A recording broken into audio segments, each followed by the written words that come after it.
This is Algebra 1 video of Lesson 3. It's on perimeter and circumference.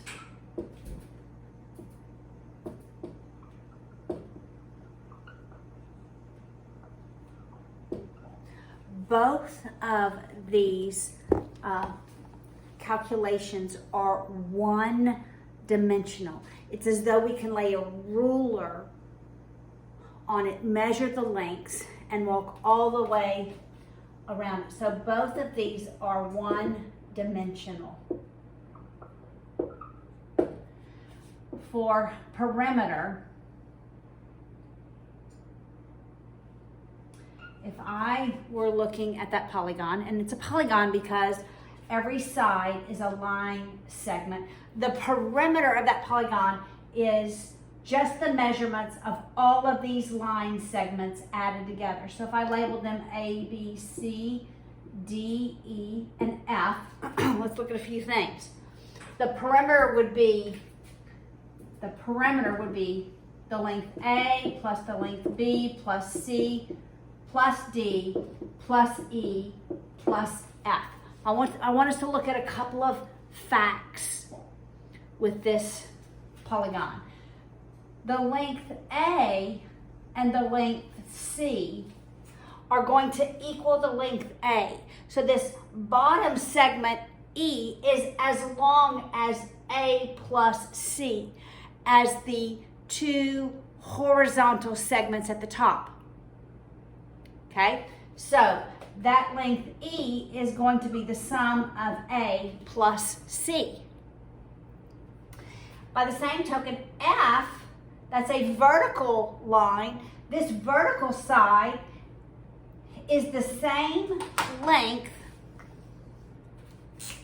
as B plus D. The vertical lines on the opposite side of the polygon. So the length F is going to be the sum of B plus D. And we're going to look at that in some example problems, okay? Now,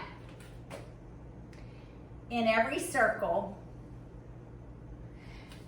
what is the circumference? The circumference is the measure of this line that is in a circle, all right? So it's as though if I have a circle, all right, this circle isn't the exact same size, and I cut it, and I lay that length out here, and I measure it, okay? So literally I am walking all the way around and measuring. If I cut it there, laid it out, I'm measuring the length. Now every circle, if I say that this is the center of the circle, a line segment from the center of the circle to any point on the circle is called a radius. And there are an infinite number of radii, that's plural for radius, in a circle. So from the center to any point on the circle is a radius. That's a radius.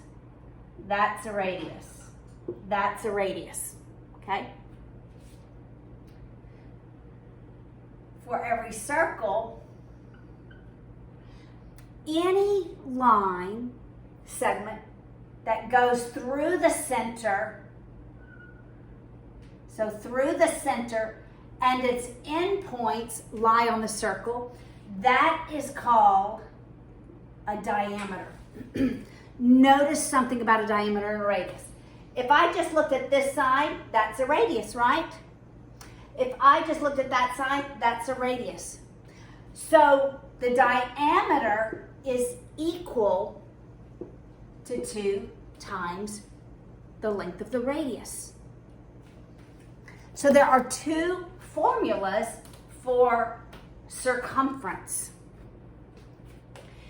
It's 2 times pi times the radius, and pi is a value that mathematicians historically came up with. That equals the circumference. Or instead of 2r, I could write pi d equals the circumference. Now, what if I only had half of a circle? If I only have half of a circle, then my circumference is 1/2 times 2 pi r. I'm going to take half of it because I'm only measuring around half of it. So I walked around just half of that circle. Now let's talk about pi. Pi is an irrational number because it has an infinite number of decimal places. Mathematicians and scientists still cannot get to the last digit of pi. And eventually, probably by the end of Algebra 1, we are not going to replace pi with a number. We're going to leave pi as pi.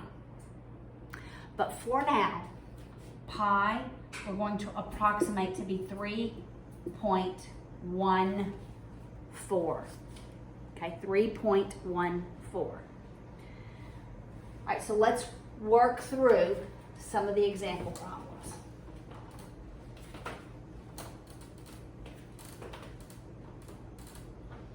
Actually, all of the example problems. I'm on page 10. Example 1 says find the perimeter of this polygon. That length is 4, all right angles. All the angles are right angles. That length is 5, that length is 3, 15, and 9. Okay, we don't have 2 of the lengths, but remember I said the length of this bottom is equal to the sum of all of the lines that are parallel to it, all of the other horizontal lines. So 15 has to equal 4 plus this length plus 3.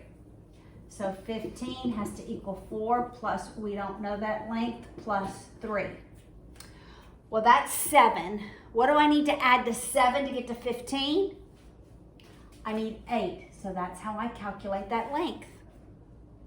Okay? The length of this side is the exact same length as that side because we have all right angles.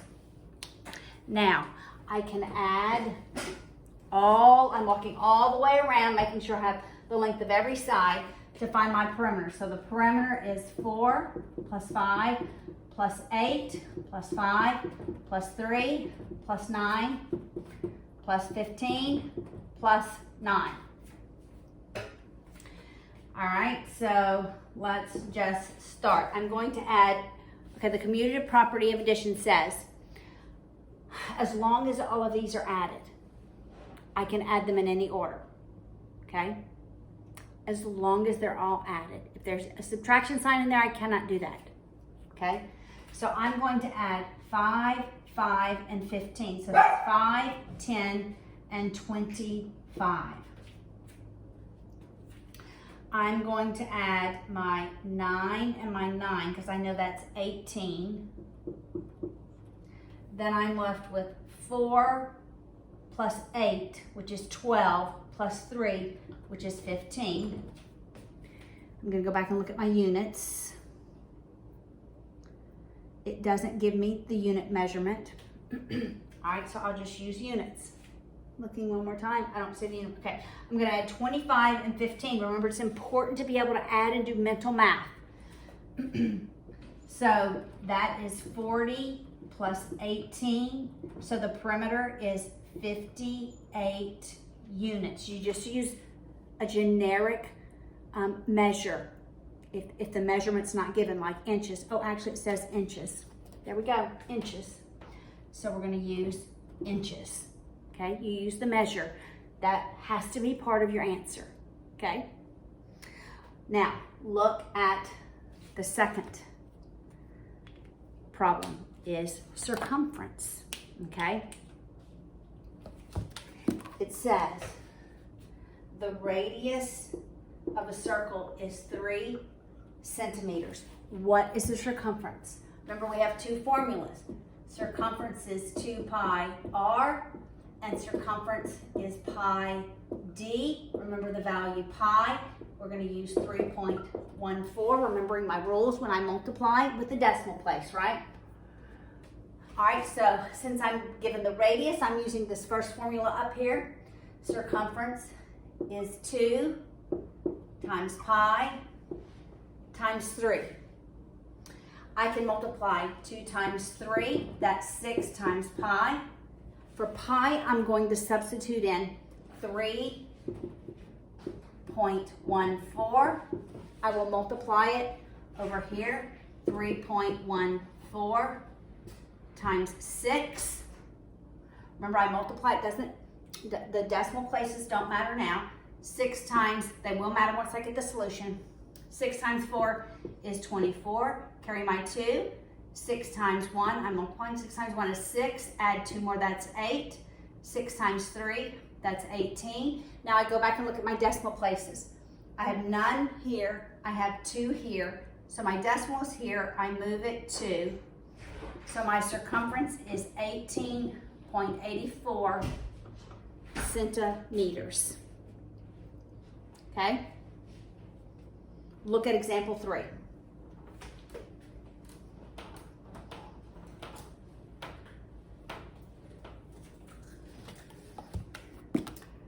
Now it gives me the circumference and it wants me to find the radius. So looking at this equation, it gives me this value. This value is 24 meters and I'm solving for the radius. All right, the first thing I'm going to do is divide this by 2, both sides. This is 2 times pi times r. I want r by itself. So I do the inverse operations, and the inverse of multiplication is division. That becomes 1. This becomes 12 meters equals pi r. Remembering pi is 3.14, so we'll substitute that in, 3.14. Now I'm going to divide both sides by 3.14. So my radius is going to be 12 divided by 3.14. I do division, 12 divided by 3.14, but I can't have decimal places here. So I add 2 decimal places, then I move my decimal in both what I'm dividing into, what I'm dividing up, the dividend, and what I'm dividing by, the divisor. So this is the dividend, that's the divisor. So now I have 314 divided by 1200. I look at the first couple of digits. 12 divided by 3 is 4, but I'm going to go down 1 because this is greater than zeros.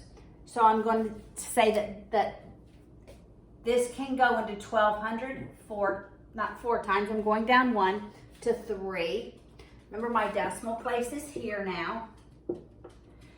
Then I multiply. 3 times 4 is 12. Carry my 1. 3 times 1 is 3, and 1 more is 4. 3 times 3 is 9. So I divide, multiply, subtract. I have to borrow from the 12. That becomes 11. It goes there. But I need something over here, so that becomes 9, and that becomes 10. 10 minus 2 is 8. 10 minus 4 is 6. 11 minus 9 is 2. I can add a 0. My decimal place stays up there. I say, how many times does 3 go into 26? 8 times 3 is 24. Let's try 8 and multiply. 8 times 4 is 32. Carry your 3. 8 times 1 is 8, and 3 is 11. Carry 1. 8 times 3 is 24, and 1 more is 25. We'll subtract. Have to borrow from the 8, make that a 10. 10 minus 2 is 8. 7 minus 1 is 6. 6 minus 5 is 1. I'm going to bring another 0 down. Remember, I have my decimal here. So it's divide, multiply, subtract, bring down. Now, 3 goes into 16 5 times. I'm going to try 5. 5 times 4 is 20. I'm carrying a 2.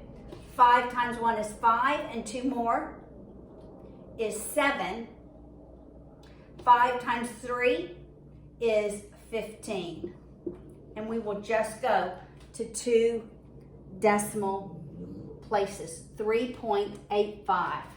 So the radius is equal to 3.85 meters. Okay, just go to 2 decimal places. All right, now we're going to combine straight lines and circumference. So looking at the next page, page 12, we have what looks to be a rectangle with a semicircle at the end, and we have a radius of 3 and a base of 10. Notice, if this is the center of the circle, the measure of that is 3 because that's a radius, and the measure down here is 3. So that this whole length of the side here is 2 radii, or it would be the length of a diameter. So that would be 6, that's 10. All right, we're walking all the way around.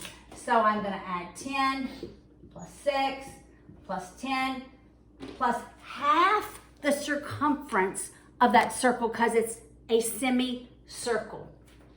All right, so it's 6 plus 10 plus 10 plus, I'm going to use my formula for circumference, but it's going to be half of it times 2 pi r. All right, we'll go ahead and combine these. That's 26 plus 1/2 times 2. For pi, I'll put in 3.14 times 3. All right, please excuse my dear Aunt Sally. We have to follow proper order of operations. I will multiply first. So I'm going to keep the 3.4 and multiply it last. So 1/2 of 2 is 1. 1 times 3 is 3. So this is 3 times 3.14 plus 26. So let's take 3.14, multiply it by 3. 3 times 4 is 12, carry your 1. 3 times 1 is 3, and 1 more is 4. 3 times 3 is 9. We have 2 decimal places. My answer must have 2 decimal places. So we have 26, and I'm going to put them on one on top of the other when I add them, plus 9.42, because I must line up my decimal places. That's 42. 9 plus 6 is 15. Carry the 1. So what is it? It's 35.42 inches. Last example. 3.5. If you need to pause the video, you can pause it. If you need to go back and look at part of the video, that is fine as well. All right, this other shape has 2 semicircles. All right, so we have here, here, then we have a semicircle here with a radius of 5. This is 14. This is, didn't give it to us yet. Okay, we need to figure out how, I was looking down. We'll look at it in just a minute. All right, I do have a length here, which is 6. Then I have another semicircle, and its radius is 4, okay? All right, remember, if that's a radius, then the diameter is 8. So the length of this bottom line to where the semicircle begins is going to be 4 plus 4 plus 6, and that is 14. The length of this side from the semicircle down is going to be the length of what the diameter would be, which was 5 plus 5, and that is 10. The perimeter is walking all the way around, here to here, the semicircle through the 6, and the semicircle, okay? So first I'm going to add my whole numbers that are not the curves, 10 plus 14 plus 6. Then I'm going to use half times the circumference. So it's 1/2 times 2 pi, and this radius is 5, plus 1/2 2 pi, and this radius is 4. That's 30. Now let's multiply everything but pi. 1/2 times 2 is 1. 1 times 5 is 5. So that's 5 pi. 1/2 times 2 is 1. Half of 2 is 1. 1 times 4 is 4. Now because I have two values that have pi in it, these are called coefficients and they're like terms. So it's 30 plus 9 pi. I add the 5 and the 4. I leave pi as pi. Now for pi, I'm going to substitute in 3.14. So I have to take 3.14 and multiply it by 9. 9 times 4 is 36. Carry your 3. 9 times 1 is 9, and 3 more is 12. Carry your 1. 9 times 3 is 27, and 1 more is 28. Now I look at my decimal places. I have 2. My solution must have 2. So I'm going to take the 30, the whole number, and I'm going to add to 30 the 28.26. And my solution, the perimeter around this shape is 58.26, and the measurement is in feet. That is lesson 3.